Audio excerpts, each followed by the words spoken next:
All right, today we're here for our last Inclusive Excellence series of this academic year. We're very excited to be bringing it back for the next academic year. So starting in September of next year, look for a full academic year's worth of these Inclusive Excellence series events.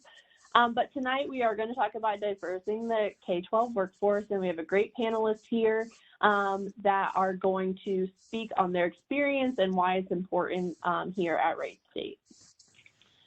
So to just have an introduction, my name is Paige and I work in the undergraduate admissions office, and we are here to connect with lots of different students and show why Wright State might be a good college choice for you.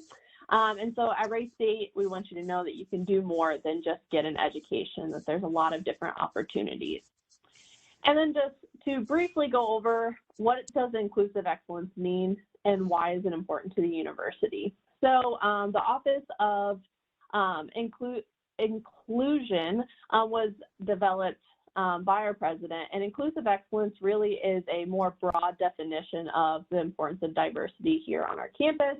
And so it's more than just counting the numbers of students that we have on campus, but really creating programming and support systems that help students of all different backgrounds, as well as it does meld together the diversity and academic excellence that's really important on our campus. And so we do these events so that we can share this experience with future students as well as current students. And so we just always like to highlight the different support systems, and these are just the foundation. There's lots of different opportunities on campus, but we do have our 4 different culture and identity centers. So that's our Bilingual Black Cultural Center, our LANA, which is Latinx Asian Native American Affairs, which there are some changes coming to that office, so stay tuned to our website. Also, we have our Office of LGBTQA Affairs, and then our Women's Center. So these are all culture and identity centers that are here as a resource. There's lots of different programming that they offer, as well as just a space that you can go to connect with other students that identify similarly to yourself.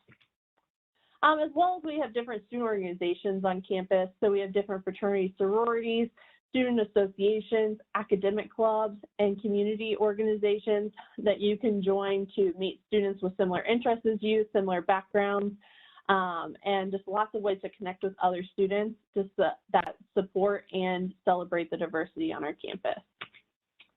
And so it wouldn't be an admissions event if we didn't promote applying to Wright State. So our application is free and available at wright.edu/apply. And so our application for fall of 2021 is still open, as well as our application will open for fall of 2022 towards the end of the summer, and you can always reach out to the admissions office as you have questions. So that's the end of my piece, and so now I'm going to pass it over to our wonderful panel that's going to give you what you came here for.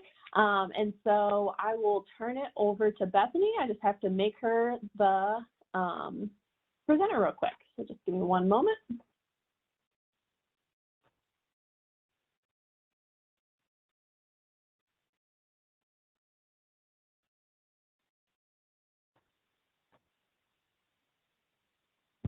All right, thank you. Perfect. Thank you. I am going to share another presentation. We're all about our visuals here.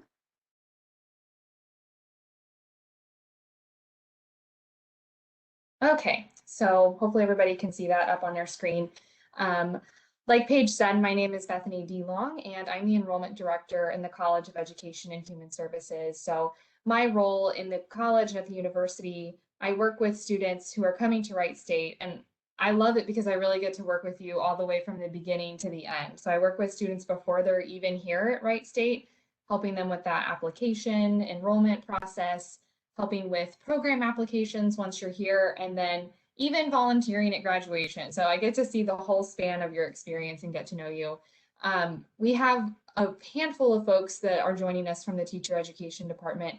And so I'm gonna kind of just go through this list and let them introduce themselves and share a little bit about what they do at Wright State.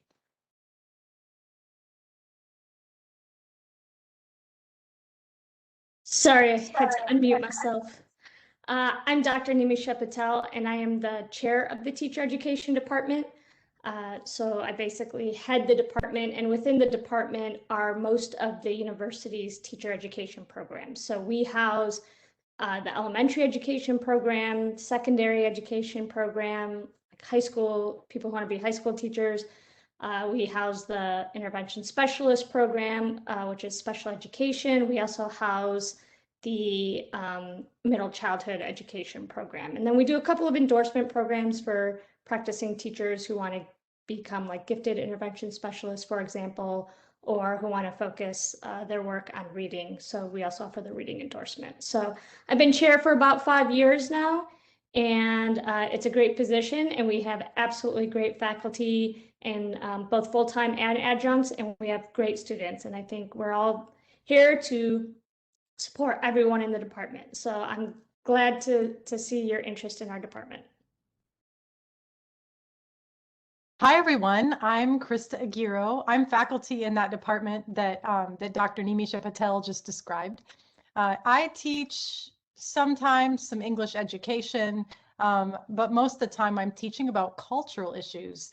And what I like about the work that I do is that people who are about to be teachers are really, really interested in understanding for themselves and also for their students things about race and about gender and about sexuality and about poverty and wealth and about disability. These are conversations that in our families we're often told to avoid, or in our friend groups we think we don't want to bring up race because it's awkward. But actually, people are really hungry to have conversations about some of these more controversial issues and to figure out how to navigate them and how to be better teachers for the many different kinds of students that they may have in the future. And so that's why I really love my work. Okay, hi there, everyone. I am Angela Beimer Johnson. If you want to contact me, it's a much easier email. It's just angela.johnson@wright.edu. I am a colleague of Dr. Aguirre's and of everyone here. I teach in the majority of my classes are in the College of Liberal Arts in the Department of English, Language and Literatures.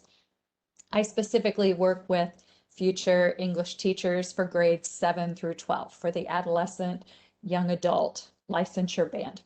The state calls us ILA, Integrated Language Arts, so we're inclusive of creative writing, speech, theater, as well as just reading and writing, listening, speaking, viewing, those types of communication skills. So I also teach some classes in the College of Education and Human Services, Department of Teacher Education, which is why I'm here with you all today.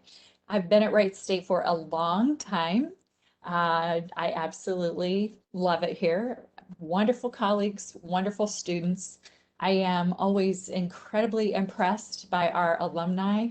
I think once you've been in Krista's and my classes, and I am kind of specifically calling out Krista because we both do English stuff together. It's like you're always one of our students. I think I could say we both continue to have contact and work with our alumni, the teachers who are out there in the schools. So that's one of the joys too, to get to have students in multiple classes along the way. We have fairly small classes, so I very much get to know everyone. I do advising in the English department too, so it's really wonderful to get to see people and their human sides outside of academia too. So thank you for your interest and glad you're watching us.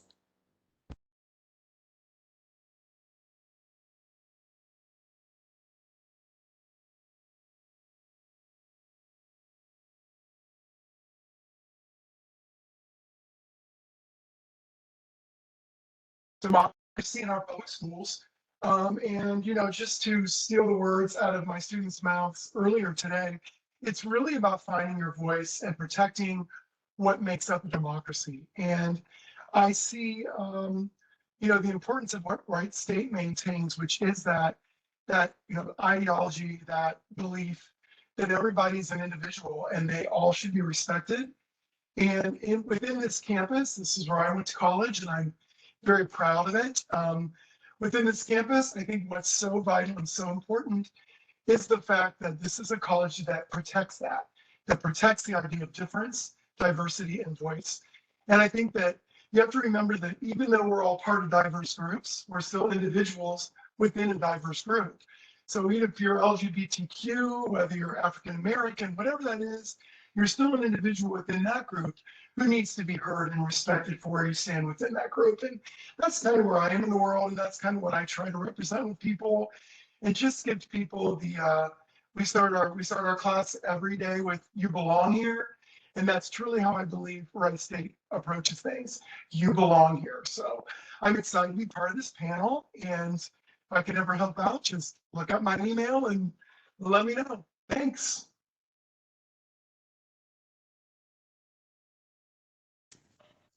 My name is Angel Harmon. I am a first-year student here at Wright State. I've had the privilege to be a student of Dr. Patel's and Dr. Aguirre's, and I am just pursuing education based off of passions for, young minds and stuff like that, and for education as a whole, but also to be able to inspire the young and the diverse minds in our classrooms at an early stage. I want to go more towards the early end of early elementary. I love Wright State. The campus is beautiful. I like the city of Dayton too.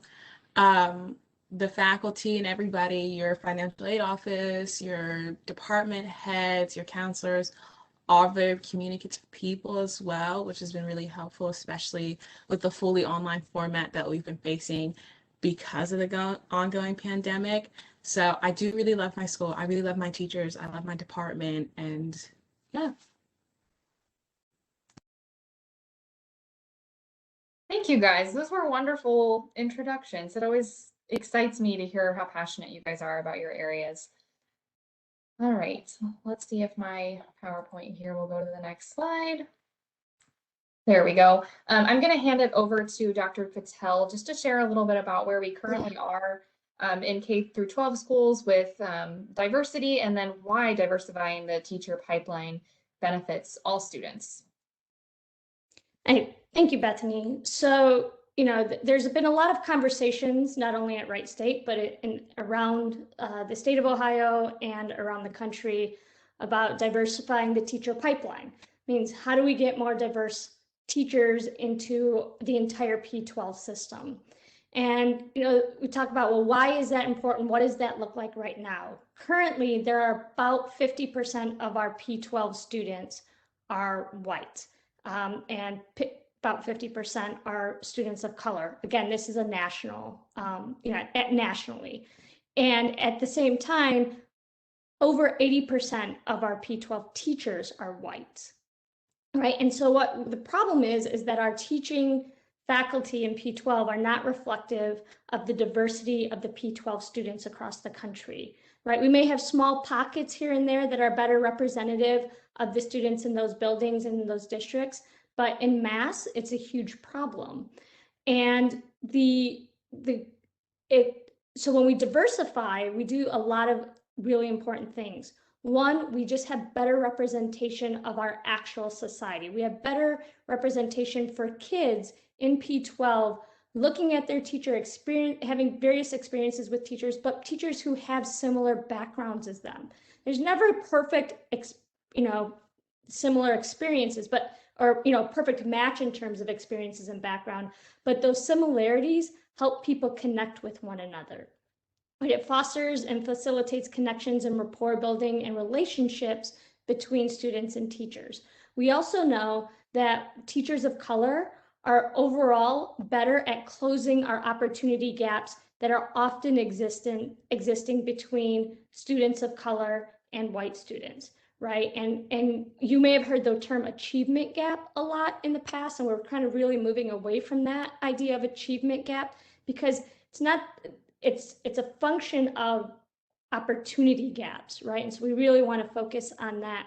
We also know that teachers of color are more likely to connect with all students and build strong relationships with all of their students, regardless of their ethnic or racial background. We also know that students of color are more likely to have higher grades, more likely to graduate, and more likely to attend college and seek higher opportunities when they have more teachers of color, right? We recognize that all students need teachers of all backgrounds, right? And so we need to expand what that teacher pipeline looks like in terms of diversity.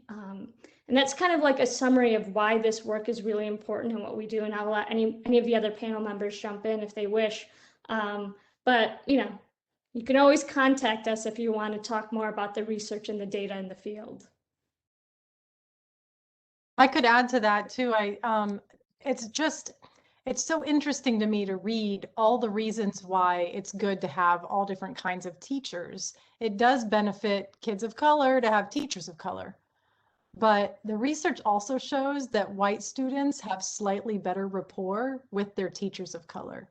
And so, frankly, it's important for everyone to have all kinds of adults in their lives. And this is why, like, when you look at like the corporations, the businesses that are really successful, it's when they have all different kinds of people leading that they are actually more successful and they have better ideas.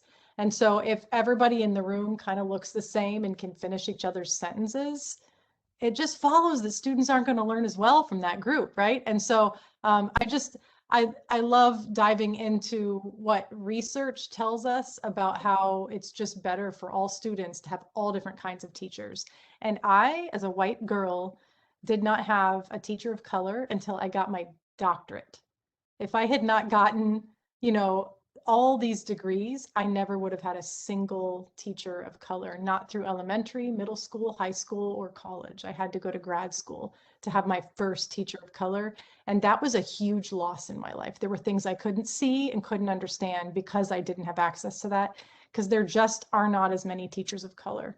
And so if you are a person of color, or if you know people of color contemplating going into the teaching field, the impact you can have is vast. And I'm not saying that we white teachers can't make a huge impact, but it's really important to get all sorts of people in the room.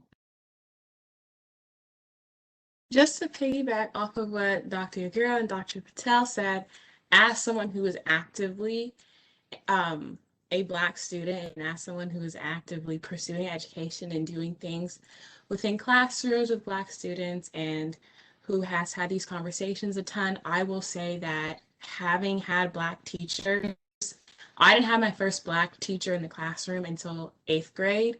I had one in 9th grade, and then I had one my senior year of high school. And then I came to college and had like 2 or 3 between the past 2 semesters, but I haven't had a lot of teachers of color. And speaking from my experience and the experience of my sister, when you have a teacher of color, when you have someone who directly kind of looks like you, that you directly can identify with, and you're seeing them do the things that they do, it changes your perspective on yourself, being able to say, like, they can do it. I most definitely can do it. Let me not be set back by society's standards, ways, and rumorings about my race and my gender and stuff like that. So having teachers of color is not only consciously formative, it's extremely subconsciously formative, because then you go back and you do your reflections and you're like, if I didn't have that Black teacher, if I didn't have that teacher of color who I could go to, no matter if I was or wasn't in their class, I would not be at the same point right now. I would not be doing as well as I am today if it weren't for them.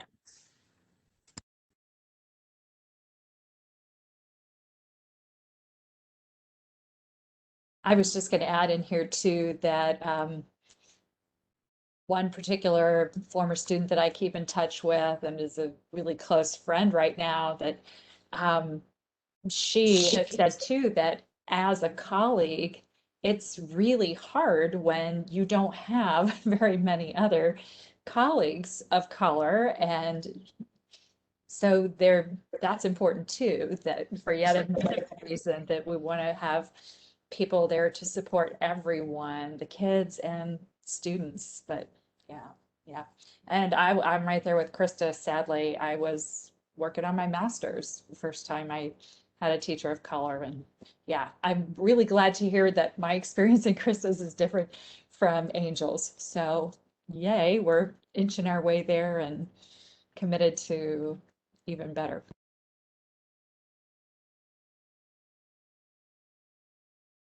Thank you, guys. I think that helps kind of paint the picture of where we are. And I think that really has informed some of these initiatives that the department and even the university have been working on.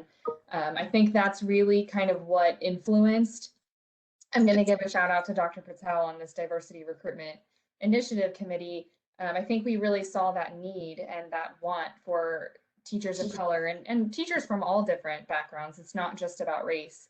And so we do have a committee in the college that specifically focuses on recruiting students to become teachers of color and from diverse backgrounds. And we have various projects that we're working on. We're still kind of new and we're growing and we're open to ideas, but a lot of the things that are on this list have kind of come from that committee. And so I think that really shows the commitment from our faculty of this is important to us and we want to make sure that we are spending our time on it. Angel, do you care to talk a little bit about the UVC course that you got to participate in? So I originally signed up for the UVC course. Dr. Patel and Dr. Agiro reached out to me via email and explained the course, and I decided, I was like, yeah, that's something I do want to do. That's something I do want to be a part of. It was a really nice course and a very different course from all of the other courses with lectures and stuff like that. And it was very discussional based. We read a book. I can't remember the name of the book. I don't have it with me, but we read a really inspirational, powerful book about teachers in school and teachers of colors and of color in school specifically.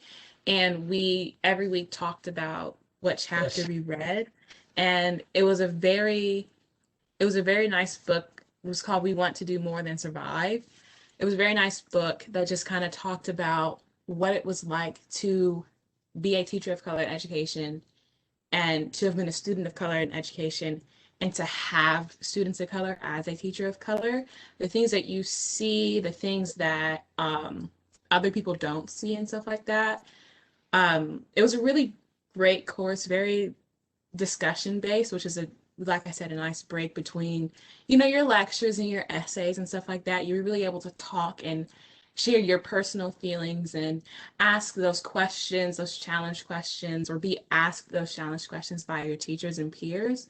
And I overall enjoyed the class. I would say it's probably one of the best classes I've taken, and I would take more of those classes and more classes like that throughout my entire college career. Even if I go up to higher education, I would like to take classes that are discussion based, especially when you're dealing with heavy topics about things that make people just outwardly different, that society uses against you and stuff like that, things that you don't control. I think it was very nice and very important to have had that discussion-based class, to be able to talk and to be able to share and to be able to just think about those things and see like where your privilege would come from as a guy, or see where your privilege comes from when you're white, or see what changes when you're a woman versus when you're a man and people's perspectives on you. You know what I mean? And so I would overall say that if you get reached out to take the course, take the course. It was one of the best courses I've ever taken. I would take it again.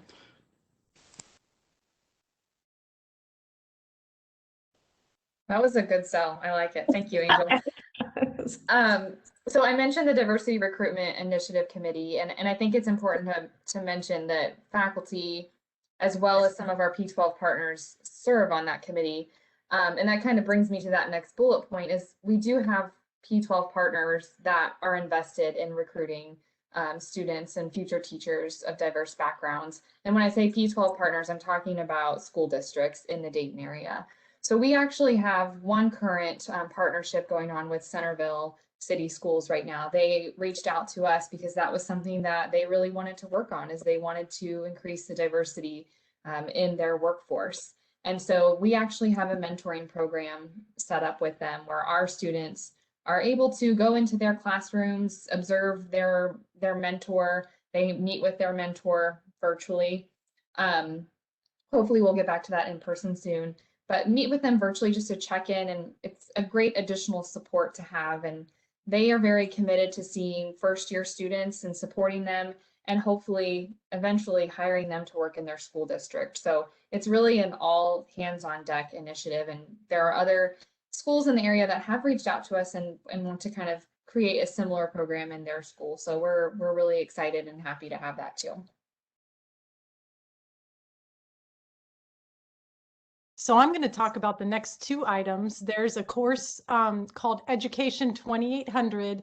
It's a course called Cultural Humility for Youth Workers. And the course was written basically over many years based on the kinds of things that people who were going to be teachers said they wanted to talk about. The kinds of issues I brought up a few minutes ago around, they wanted to talk about lesbian, gay, bisexual, and transgender issues. And they wanted to talk about poverty and wealth. And they wanted to talk about how being white or being Asian or being Arab or being, you know, many different races might impact the educational experience, or how being a boy or girl or someone who's not a boy or a girl might cause people to have these different educational experiences, being a teacher or a school counselor or a principal or a student. And so we wrote this course out of all these curiosities people had, and we picked all their favorite books and we made them options. And much like the course that Angel described, this one is very conversation based as well, because if we are going to learn how to talk about things, we can't just sit and listen to lectures. We have to actually practice the conversations. So there are a lot of films people watch to help us kind of learn how to talk about things as well. But the reason we call it cultural humility is because, I don't know if you've heard this term before, cultural competence. That's the term a lot of people throw around, and they kind of imply that after you've taken a course, you're culturally competent. Well, I can say after years and years and years studying issues of culture, the only things I've learned is what people from these very unique groups have taught me. And I've learned that once I've talked to one person of color, I only understand one person of color, because all the other people of color have these really different perspectives. And so understanding some really basic things like that, as well as some more complex things, makes us all just be more careful with each other. It makes us all be more gracious. And humility captures a lot more of that idea than competence does, because if I'm humble, I will rightly believe that I can never arrive. I'll never be done learning, but I'm continually seeking out new perspectives and learning new things. So if you can't tell from what I just said, this is a course I'm really passionate about and I love very much. And I'm actually really devoted to all the different people who teach this course. They're some of the most profound people I know. And I find this course to be life-changing for me every time I teach it. And the students report really similar things. I want to talk about the next thing on the list as well, because what courses like the UVC course that Angel talked about and cultural humility end up doing is they end up creating this hunger in all of us. We want more. It's almost like we're having this hangover after the course is over. I don't know if you get a hangover after a good book. Maybe you can relate. I need more. And so what's great is that we have this Summer Partnership Institute, and I've got to admit, it's not just the summer. Sometimes it's fall, winter, and spring, but we continue to run sessions, sometimes every other day in the summer. It's more frequent in the summer, and sometimes like once a month throughout the year, that allow us to continue to have the conversations that help us learn more deeply. Because if we never arrive, if we never finish learning, then we've got to keep up with all the changing things. And let's be honest, conversations about race in this country change really quickly. You know, now we're looking at George Floyd, and then wait, there's all this anti-Asian hate. We've got to talk about that too. But wait, what about rights for transgender folks? We can't leave that out. And if we're not talking about disability, we're not sort of covering all these issues. So I know there's a lot to learn, and that's why we continue to refresh and understand more things. And so when you're done, or supposedly done, with the courses, which actually just make you hungry around culture, there are many more options to keep going for years and years and years to come, because these partnership institutes, they're open to students, but they're also open to anyone who works in schools. And once you get your job in your school, you have to continually take hours that, you know, help you develop professionally and learn new things, Well, guess what? We offer these hours through this Summer Partnership Institute, and you can even, after you get your degree, come back and get a certificate at the doctoral level around educational justice. And so there are all kinds of options. Once you take a few courses and you get really hungry and say, wow, that was radical and life-changing, you don't have to stop there. You can continually have these relationships that Dr. Beimer Johnson was referring to, that kind of make us a family and allow us to keep learning and growing together. And I'll just add something really quickly to what Dr. Aguirre was saying. These summer partnership institutes, it's not a class, so they're often like 3-hour sessions or full day sessions. You can sign up for ones that you're interested. You don't have to sign up. They're not inherently part of an or a program or a degree program or the major, but they're free for students. So if you're in one of our programs and you're like, hey, I see this 1 3-hour session during the summer, it'd be really cool to go to. You sign up, you register, you attend, you get some really great experiences, not only with your peers in your program, but it's also a great way to connect with like school districts, right? Because teachers from across school districts, often administrators. So, you may meet an administrator during one of these sessions. It's a nice way to connect with school districts, especially if you're interested in eventually teaching in those school districts. And again, you don't have to go to all of them. As I'll just say, there tends to be a ton over the course of the entire summer, but the benefit is that if you're a student in one of our programs, it's absolutely free. So I just wanted to put that plug in there.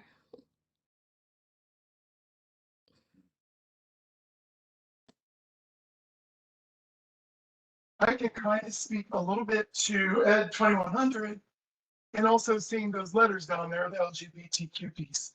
I will tell you, as you know, now kind of in a familiar way, the gay teacher of Ed 2100, which I wear proudly, I will tell you, that to me is a very empowering thing.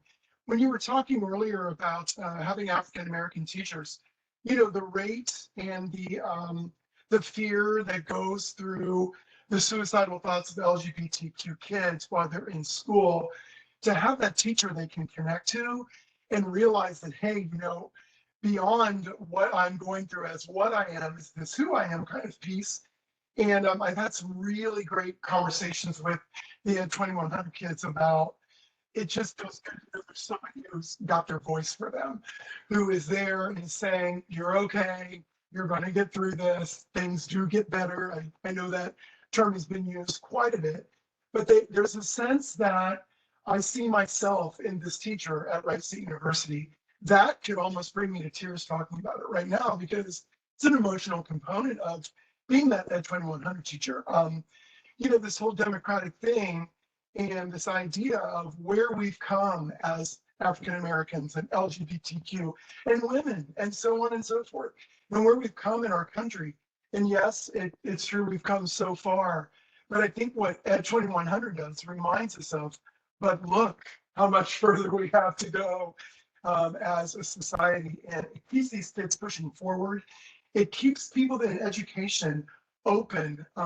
So many of the students this time around, then I realize now I have to be open to all kinds of ideas and thoughts, regardless of what I'm carrying with me. It's really about, accepting them for what they're carrying with them. And I think Ed 2100 is a genius curriculum piece. It's just such a wholesome way to look at the world and realize we all deserve to be educated. We all deserve to understand each other. And going back to that LGBTQ piece, I think Wright State is a gem when it comes to, the acceptance of the LGBTQ population, students, and, trying to find ways to reach in and reach out to those students. So, again, going back to what you're talking about with these initiatives, I think in so many ways, leaps and bounds ahead, but much like Ed 2100, it reminds us we still have miles to go. So thank you. Hey, If I will, oh, sorry, Andrew, just one little plug. Josh does a ton of training. He trained our faculty. He talks to us, because our level of knowledge across faculty, across students varies, across our P12 teachers varies. and we're all learning. And I just want to say that I've sat in probably 3 different sessions with Josh, and each time I take away something new, something different, something that I haven't thought about before that helps me connect with students better, understand students better, and just do what I do better. And so I just want to take this opportunity to thank Josh. And I don't know, Josh, if you want to talk a little bit about some of the stuff you're doing, but I just want to say thank you.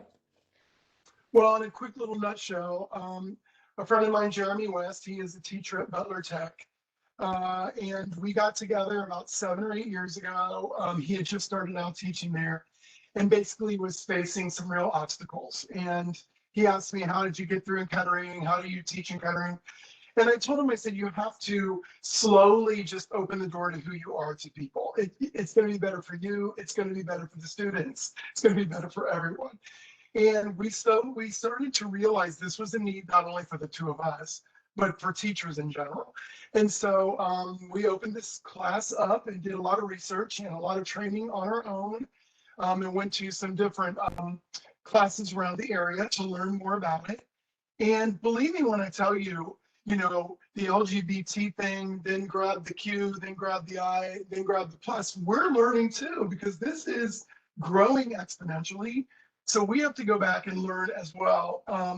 But what we're trying to do is go to colleges and high schools and train those people that work beside or who LGBT people are working for, to open those doors of acceptance and open the doors of making people aware of what you say and what you do on a daily basis can either build a bridge or build a wall. And you know, it's really got legs and it's really moved forward. And I appreciate your positive words, because it's not always easy, as you know. So thank you for that, and hopefully that'll continue.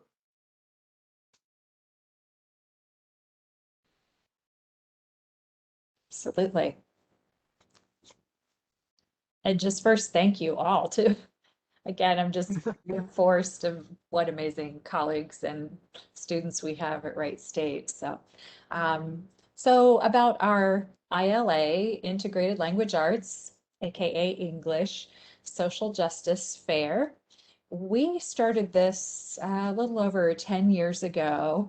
One of our colleagues, Dr. Nancy Mack, who has since retired, she started this language arts fair as a celebration of teachers and of students, so of middle and high school kids, as well as Wright State students, celebrating the work that teachers and students do. There can be a lot of negativity in education that, oh, the test scores aren't high enough, or, you know, this, that, or the other.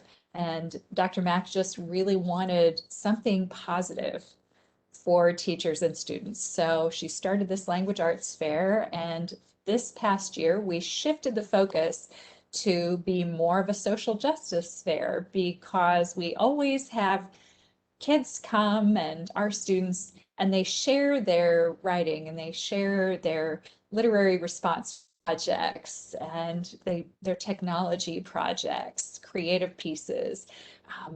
But then we also have a young adult author who comes to speak. And it just kind of dawned on me that for the most part, every author that we had had in the past was writing about really important social justice issues. And it felt a little selfish to keep it just to our English language arts people. So we thought, why not call it what it's been, really, is a social justice fair. And so we bring in an author. It's just a one morning or afternoon event.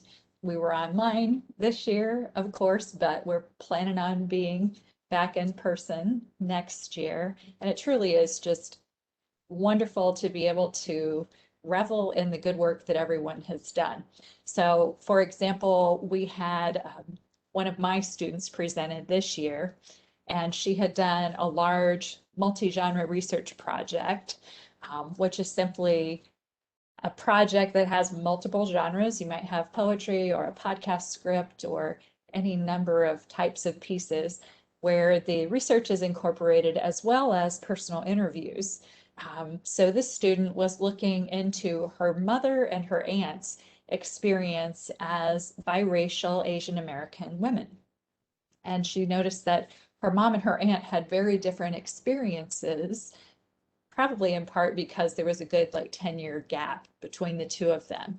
And as she shared the things that she had learned from the interviews and from the research, it was just very powerful and very moving, and was really wonderful for her to share that with her family as well. And then our author, Jamie Adolf, he had a publishing career, and every one of his books had characters who were biracial. And he made a comment that there are not a lot of books specifically with biracial characters. So he talked about his books, and then he also talked about his shift into education. And as a middle school teacher, the fact that he had students investigating a particular tragedy of a police shooting. And they researched it, studied it, and then thought about action items, what steps could they take, even though they were middle schoolers, what steps could they take as positive to help change the world. Culminated in a kind of exhibition that parents were invited. So as you can see, just a real celebration of the great work that's happening in schools. So come to Wright State, and we would love to have you join us to present or attend at our social justice fair.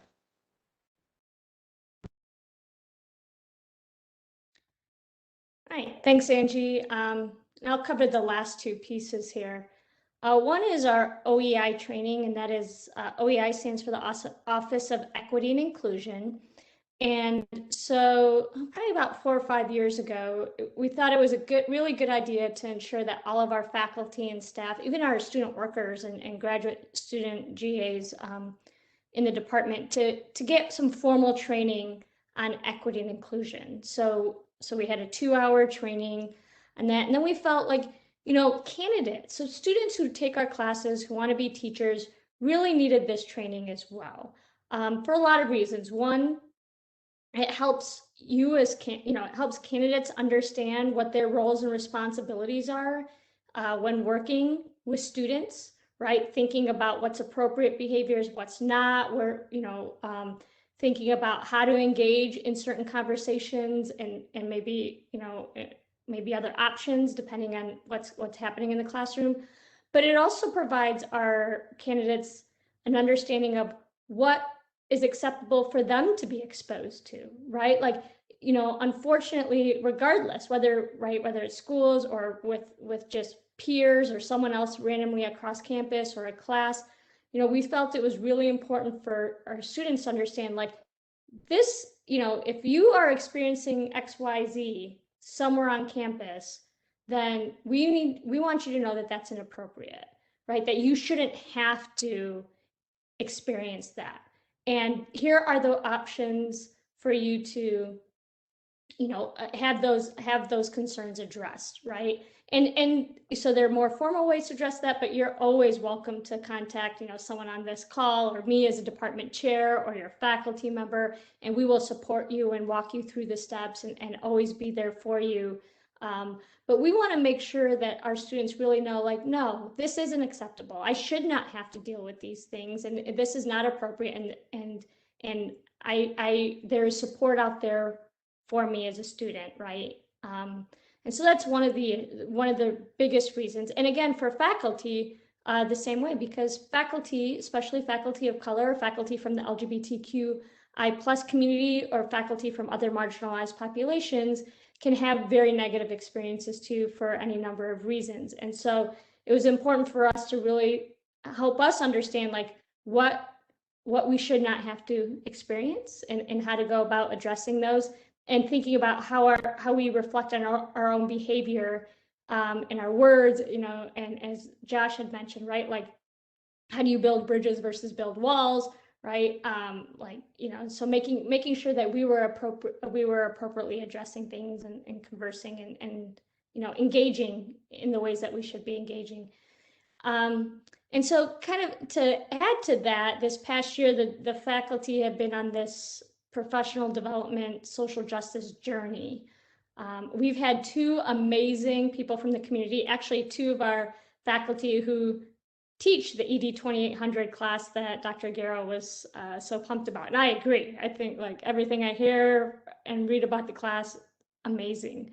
But these two people have helped the department really grow over the past year. They meet with us once a month for an hour. They really get us to think about differences of all kinds, right? Like, and how do we respect differences, and how do we really engage in some difficult conversations that, especially as teachers, sometimes those conversations are sometimes really, really necessary. But sometimes there's delicacy to how do we have them, how do we approach them, what do we have to think about when having these conversations, and because it's not about judging people, it's about how do we help really engage in meaningful conversations and ensure that everybody, including ourselves in the conversation, are growing, and just learning more and being more understanding about people's humanity, right? This is about like, how do we understand and be better people towards one another, right? How do we develop our own sense of humanity,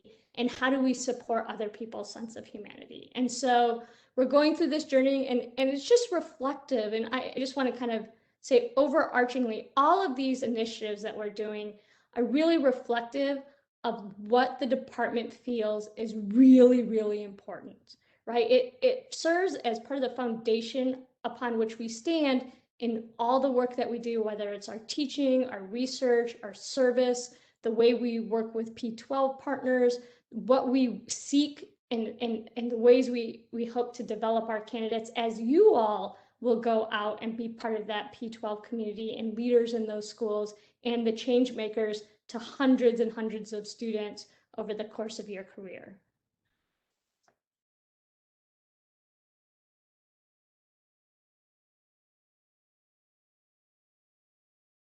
I know you guys are busy, but when you see the list like that, it's like, well, you're doing a ton, and you're doing great work too. I wanted to make sure that we spent some time allowing people to share their personal experiences, if that's something that you're comfortable with.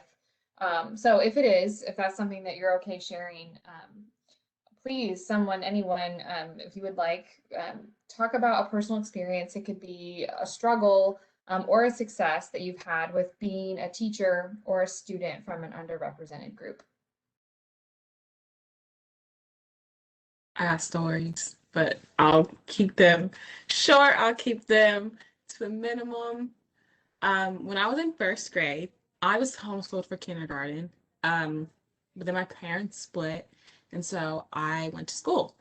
And it was my first time being in school. And when I was in first grade, I had a teacher who seemed to have had some type of personal vendetta against me. She just, like, all these things, because I was always a very forgiving type of kid, still a forgiving type of person now. But she would do things like she would take away, like she had let me go outside without a coat one day and then like made it my fault. Something I had to do with my lunch, like I would get in trouble for things that like were not big deals, and she would make me do things like flip my card and move my clip. And she made my first year of school like absolutely awful. My parents multiple times to go in and talk to her, but I was among one of the only kids of color in her class. Like the white students in her class who really, really acted out, she didn't do them the same way she did us. We had another girl who, being a first grader, you get curious and do dumb things. And she put her finger in a pencil sharpener and turned it, like one of the handhelds. And instead of being like, oh my gosh, like you can't do that, like she got mad at the girl for turning her finger in a pencil sharpener. And this was another one of the Black girls in my class. But just looking back on that now, being 6 years old versus being 18 years old, it makes you think. You're like, you think about the differences, you see the differences. I'm in 7th grade. My sister and I had the same, he taught 8th and 7th grade, or no, he taught 6th and 8th grade English. And we had the same teacher because we went to the same school. And he made numerous remarks about like the Black Panther Party being like toxic people and radicals and this, that, and the third. He made he like would like argue in class like with my sister and I if we defended like the Black community and stuff like that. And my dad also had to come in a number of times and talk to this teacher. He ended up getting fired for like being essentially racially aggressive with a Black kid.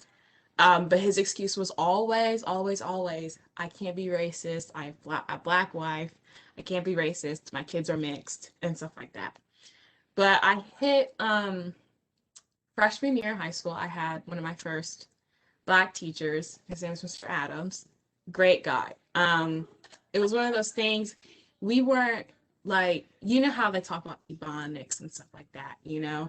He didn't shy away from, you know, speaking authentically in Ebonics and stuff like that. He was still professional and everything like that, but he still had that kind of spark and charisma that you get from a Black person naturally, not a suppressed Black person in the workforce, which is a very big thing. They talk about your switch up voice or something like that. He was very authentic in himself, and it was very nice to like see him like that in a school environment of a high school that it wasn't predominantly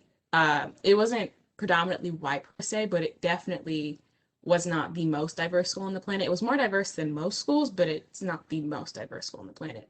So to see someone able to just be their authentic self and stuff like that was very nice. And then my senior year of high school, for an African American studies class, and it was solely centered around African American literature and stuff like that, and African American struggles. It was very nice that the school was so motivated to have classes like that, and you know, spread around the classes like that, and give us the necessary resources and stuff like that for give us the necessary resources for our education. And so it was very nice to also have another teacher who was a Black woman and was just authentically and truly herself inside the workplace, and who talked about those struggles that you have in the workplace. Because that time I was working with all white people, keep it real. I was working with all white people and stuff like that at the time. So it was very nice to be in that class, be able to talk to her and be able to like just talk as a class about those things and be authentically yourself and not feel like you have to change for them.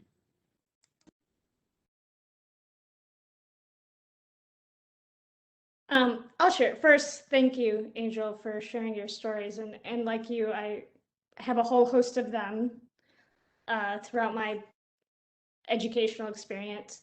And like so many, like, you know, Dr. Beimer Johnson and Dr. Aguirre, the first time I had a teacher of color was in college, undergrad. So I had it before my doc program, unlike you, Dr. Aguirre. But it does shape you in some way, right? It does shape you when you go through the first 13 years, right? You 12th grade plus preschool and kindergarten, so I guess 14 years of schooling, without ever seeing a teacher, a principal, or anything who looks like you. And mine's a little different, right? There's the issues of the model minority and so forth. But so one, I was in first grade, and I don't remember the exact details because I was in first grade, but I was done with my math work, and my friend next to me was not, and I got punished in a way that no one else had ever been punished that I had seen this entire year or since. I know this was a long time ago, but my teacher literally put tape on my mouth and took a rope and tied me to my chair. Right. And I don't think I ever told my parents, because I was like, I'm going to get into trouble if I tell my parents that I got into that kind of trouble, right? Because you're in first grade. And then I remember in fifth grade, I had said something like, you know, I was talking to a friend and we are trying to figure out our work, and I said, hey, I think this is the answer. I think it's this. I don't remember the content even. But so my friend who I was working with goes up to the teacher and says, hey, you know, Nimisha thinks it's this, but, you know, we're not sure. And literally the teacher, I was sitting in the back of the room, and the teacher said it loud enough that everybody in the class heard it, and said, she's not American, she doesn't know. Right? And so, and we are young, right? Like, you know, first grade, you're like 6 years old, fifth grade, you're like 11. And it says something, right? Those statements, those comments, especially, you know, if you think about time and place, right? Immigration issues. If you're watching this video, you probably have no idea about the Iran-Contra affair or any of those things. But, you know, so it was also like people in the community who like threw a brick through our window and spray painted our garage and, you know, did these other things. And then you hope that at school, you have people who are there to support you.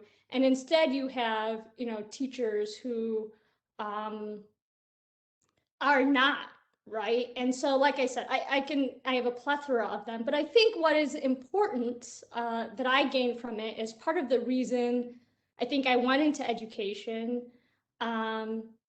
is because I didn't want kids to have the same type, and those same type of experiences. I had some great teachers too, right? I don't want to, you know, like I had some teachers who are just phenomenal. And I wish I knew where they live because I would right now go write a letter to them and say, you were, you know, you helped me ensure that I am where I am today, right? And I feel like I don't want those kids to have that same experience. And so I went to teach middle school, and I went, you know, and I went with a specific purpose. And now I'm here, and I'm trying to make sure that our future teachers also think about the words that they use and how they engage with students, and just thinking about, because we know that students of color get punished much harsher and much more frequently for the exact same infraction that white students engage in. And there's this level of intentionality that is put upon students of color that are typically not put upon white students, right? It's like, oh, you purposefully did something wrong just to, you know, irk me as a teacher or something like that, right? And that intentionality is typically not put upon white students who make mistakes. And they're students, they all will make mistakes. And so like thinking and making sure that our future teachers are really reflective about that practice. But I'll stop there and let somebody else share if they want to.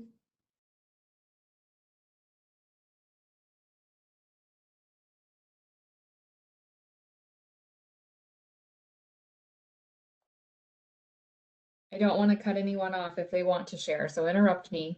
But thank you both for sharing. Anytime I hear stories like that, I'm still in shock, and I think that speaks to some of my different privileges in life, and it's always a learning process. So I really thank you guys for sharing that with us. I think we have a few minutes for just some questions if anyone has them. I know that I wanted to ask if for an undergraduate student, if they have an interest in diversity and in studying it or being involved in any of our initiatives, are they able to have that opportunity with the teacher education department?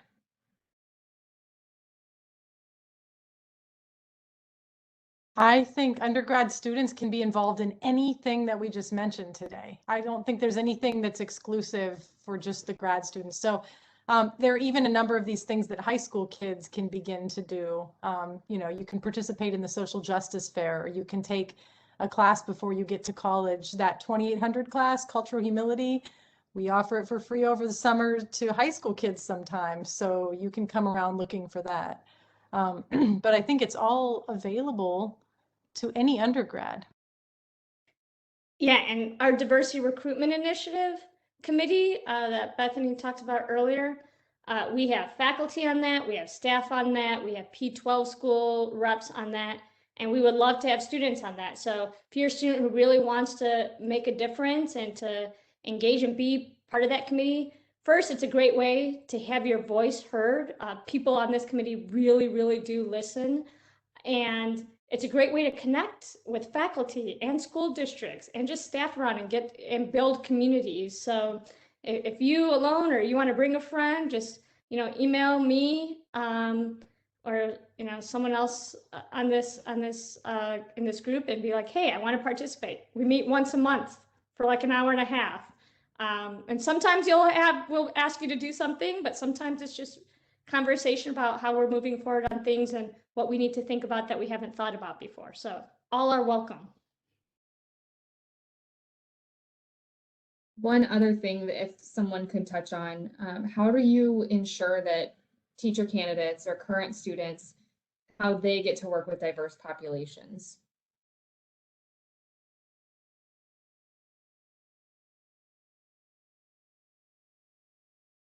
I guess I'll take this one. Sorry. We have a general policy, and Mrs. Kramer is the head of our Office of Partnerships and Field Experiences. But when you go through our programs, you're going to have multiple field experiences, which is fantastic. And you'll be in a variety of settings. So you'll have most candidates will be in a rural setting at some point, urban setting, and a suburban setting. And to some extent, like you have some choice, especially in your year-long student teaching placement. You also have in Josh Stuckey's 2100 class, they're also in a service learning environment. So you do like 20 hours of service learning, and you're placed, you could be placed in a school, for example, to do tutoring with kids, one-on-one or small group tutoring with kids. Obviously, the pandemic modifies what that looks like. If you're coming into our intervention specialist program, you're gonna do an entire class, a 3-credit-hour class that focuses on you tutoring young kids at El Puente, which is one of our agencies in the city of Dayton. So you're gonna work with a lot of students from a lot of different backgrounds, which is fantastic. Thank you. Well, Paige, I think we are all set unless anybody has any closing thoughts or remarks or things that they're really excited about. But I want to thank Paige, I want to thank Admissions for giving teacher education this platform to kind of share some of the things that we're excited about, and we hope that our future students are really excited about and want to get involved in as well. I was just going to say, yeah, go ahead. I was just going to say, and I'll leave a few seconds here for final remarks. Sure. I was just going to say that when I was looking for my higher ed job, I had taught middle and high school English, and then, you do your PhD. When I was looking at higher ed jobs, I was looking around and I had more than one offer. And I'm going to say to all of the prospective students out there who are watching this, what the chair of my search committee said to me. He said, "This is a great place to be. Come, please join us." And I have never regretted that at all. So I would say, please come join us. I think Angel has kind of spoken highly of that, and hopefully she, is in agreement that, come join us and you will be pleased. I would say yes. I don't regret my decision because I had options for school, but I do not regret my decision with Wright State. I definitely don't regret my decision with the education department. And even though I'm a first year, I am extremely excited to just continue working with the education department and hopefully be able to keep helping with the diversity, areas as well.